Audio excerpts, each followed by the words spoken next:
Good morning, Professor Spooner. How are you? Good morning, Frank. I'm fine, thanks, and I hope you are too. Thank you. What's on my mind this week is the larger problem of organization, which we've talked about before, because of what we've seen in the past week. First, Nancy Pelosi tearing up the speech of the President of the United States, his State of the Union performance this year, and uh, um, Brexit. Hmm. Um, all of these things show that democracy isn't working anymore. And democracy is a form of organization that we have put our faith in for a long time now. And the problem is that as the numbers of people get larger, democracy gets harder and harder to actually put into practice. Hmm. And nobody has any ideas of what could replace it. Um, at the same time, more and more things are happening globally that require organization, and we have no way of doing it. I mean, Antarctica is now thawing. Um, the climate change problem is becoming more. Uh, It's having more real effects now. Yes. yeah, and um, then the coronavirus in China, and China can impose restrictions in a way that most countries can't, but even they're not managing to do it. And uh, what can be done on a larger level than the national level is completely nobody has any idea. Um, so all of our, I mean, this shows that all of our efforts to organize the world better are currently failing, um, which makes one wonder what's going to happen in the next few decades, let alone the rest of the whole 21st century.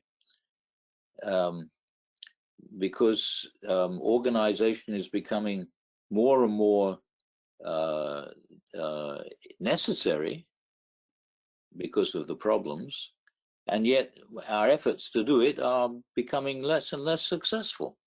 Well, let me ask you a question. All right. When many years ago, when you first articulated um, this theorem, which I don't think is a theory any longer, about how democracy is becoming increasingly ill-suited to deal with the current problems of today, I viewed it as heresy on one level.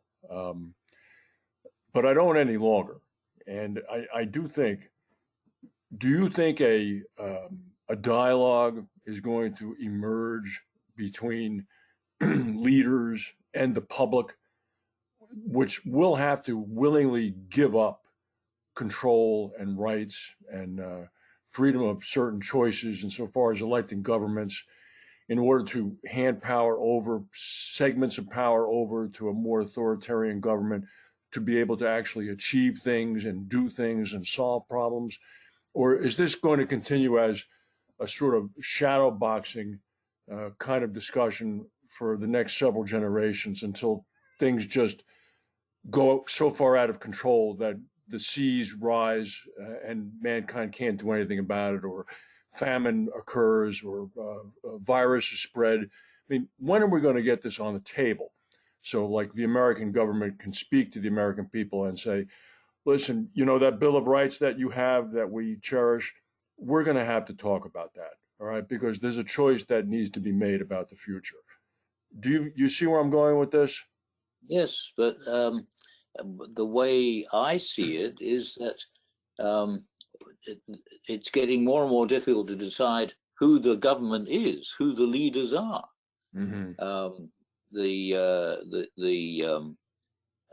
American Constitution, which has been pretty much a sacred document for uh, um, over more than a couple of centuries, people are now beginning to say that maybe some things have to be changed.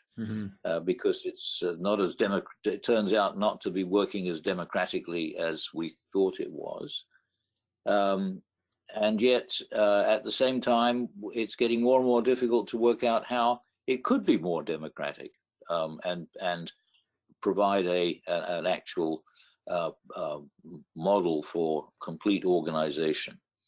The European Union, which everybody thought was a fantastic way of increasing organization, is not working so well anymore. Even the the monarchy in England, which has lasted through the progress towards democracy, and is the oldest monarchy, I think, still in existence anywhere in the world, is beginning to run into trouble. And we're wondering what exactly is going to happen in England when the current Queen passes on, which because she's been amazingly successful in what she does, which is, of course, provide symbolic leadership without actually being the leader. So what comes next? Go ahead. The United Nations is the only organization we have that is global, and that certainly provides frameworks for everybody to talk to each other, but doesn't provide any framework for anything to get anything done. So even the World Health Organization, which is part of the larger model of the United Nations, can't make up its mind what to do about the coronavirus and has no authority to do anything anyway. Well, I guess what I'm thinking is if you look, this is almost a formulaic kind of discussion, right? If you have a small tribe of 60 or 70 people, for example, and they're all threatened with a common enemy, that group presumably will quickly coalesce and anoint the strongest ones to be the leaders and get them out of the trouble. So we're talking about a much larger tribe of 6 or 7 or 8 billion people faced with similar afflictions insofar as threatening their potential existence. Sooner or later, it's simply inevitable that the internal divisions and things that keep those people separated from each other are going to erode and wane, and people will unite and say, all right, we need to do something against this common threat. We always talk about what would happen if a giant meteor the size of the moon was detected streaking toward Earth. How would mankind respond? Would there be an effective response to try to stop the meteor? And that's sort of an interesting conversation to have, because what it does is it points out in a very expedited way how people might have to coalesce and coordinate and work together effectively in the face of a common threat. So I'm just wondering, when will the tipping point be reached and people begin to put their hands up and say, listen, we're not that concerned about our individual freedoms anymore. We're not concerned if we differ from one country or one faith to another. We need results, and we need somebody to act on our behalf. And how will the communication work? Will it be on Twitter or Facebook? They can work in any way. I assume so. It will work through one of the modern methods of communication. I don't know. I mean, I'm just asking, where do you see this going? We finally are seeing the common threats to all of mankind laid out in front of us. And we're seeing them emerge less from theory now into more of reality. What do you think will happen next? When will people begin to cross over between these boundaries that have been created for so many millennia?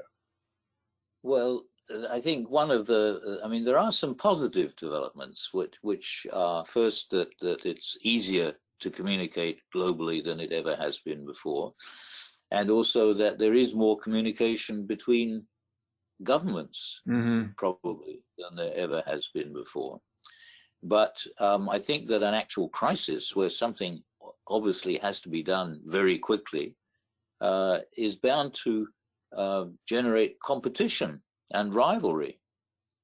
And I think it's very difficult to imagine that it would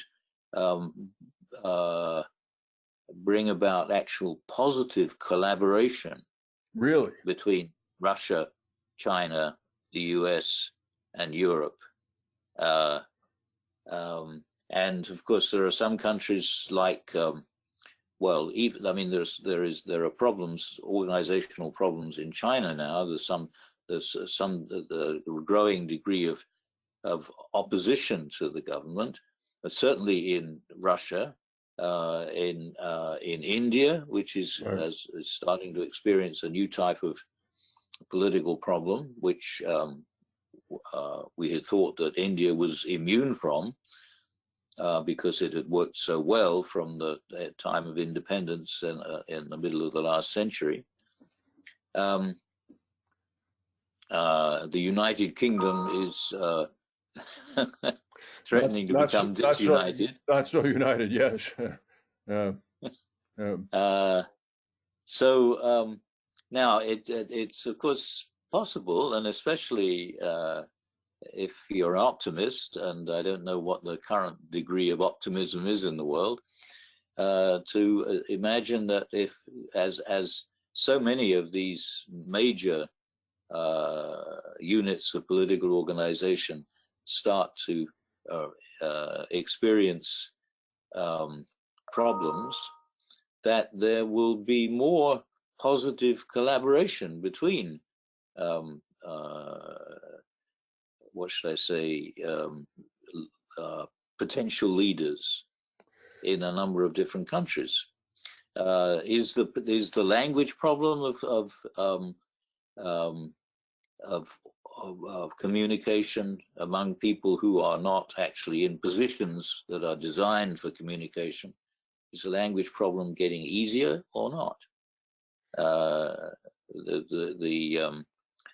It seems as though English is still the only language that is, or at least the language that everybody assumes is more universal and global than any other language. And English seems to be surviving that rather than breaking down into numerous dialects that are becoming less and less universal.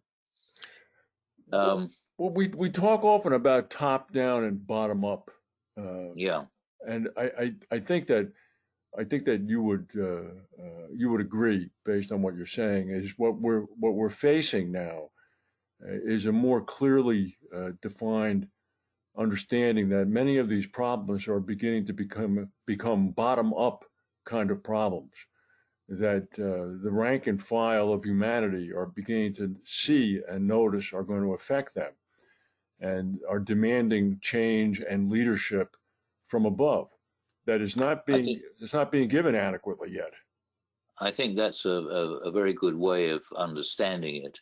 That up until not so long ago, we've depended upon top-down solutions. Mm-hmm. And top-down solutions are now becoming less and less likely to even be generated, let alone to work. Right. And yet we don't yet have a model for bottom-up solutions of the scale that we're going to have to deal with. Well, we're going to have to figure it out soon. Before the planet becomes uninhabitable. That's exactly right. Well, we certainly aren't going to be asking the Iowa Democratic Party for any help in effectuating bottom-up solutions. Well, now we're going to see what happens in New Hampshire. I don't know. And then everybody in England is running around celebrating that they're finally out, but I guess they don't realize that they're in for at least another year. Then afterwards, if they want to trade with the EU, they have to adhere to their rules anyway. Yeah. So it's a strange situation. and the relationship, the trading relationship between the UK and the US is by no means a clear deal. Well, believe me, yeah, that's the alleged transaction deal that Trump wants to make with the Brits, and that has them all upset. That somehow might include an American takeover of their national health service. So good luck with that. We can't even manage our own. So, Uh, well, that's very interesting, Brian. We'll, I guess, have to keep our eyes on this and see how it unfolds until our next talk. yeah, see what happens in the next 7 days. All right. Well, thank you very much. Thank you. Bye. Bye.